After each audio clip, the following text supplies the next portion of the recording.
ত্রয়োদশ জাতীয় সংসদ নির্বাচনে লক্ষ্মীপুর ৩ আসনে জামায়াতে ইসলামীর প্রার্থী ও ঢাকা মহানগরী উত্তরের সেক্রেটারি মোহাম্মদ রেজাউল করিম। তিনি পেশায় সাংবাদিক ও লেখক।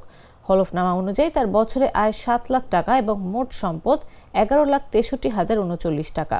তিনি লক্ষ্মীপুর সদর উপজেলার উত্তর জয়পুর ইউনিয়নের প্রাণ ভগবতীপুর গ্রামের হোসাইন আহমেদের ছেলে। তার বিরুদ্ধে বর্তমানে ৮টি মামলা রয়েছে এবং ৭২টি মামলা থেকে তিনি খালাস ও অব্যাহতি পেয়েছেন। হলফনামায় দেখা যায় তার কাছে নগদ রয়েছে ৩,২৯,২৯৮ টাকা, ব্যাংকে ১,১৮,৭৪১ টাকা এবং বন্ড ও শেয়ারে ৬,২৫,০০০ টাকা। এছাড়া সোনা, অন্যান্য ধাতুর ২৫ ভরি গহনা, ৫০,০০০ টাকার ইলেকট্রনিক পণ্য ও ৬০,০০০ টাকার আসবাবপত্র রয়েছে। সম্পদের বর্তমান মূল্য ১১,৪৩,০৩৯ টাকা। তিনি সবশেষ ২০,০০০ টাকা আয়কর দিয়েছেন।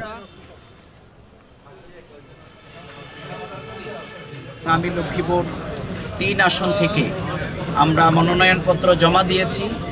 আমরা আজকের এই দিনে মূলত একটি দুর্নীতিমুক্ত বাংলাদেশ গড়বার জন্যে আমরা আমাদের এই অভিযান। এদেশের মানুষ পরিবর্তন চায়, এদেশের মানুষ নতুনত্ব দেখতে চায়। এর মধ্য দিয়ে আমরা মনে করি আগামী দিনে সেই ইনসাফের বাংলাদেশ জন্যে আমাদের প্রিয় ভাই শহীদ হাদি সর্বশেষ শাহাদাতের অমীয় সুধা পান করেছেন। অবিলম্বে শহীদ উসমান হাদির খুনিদের গ্রেপ্তার করতে হবে।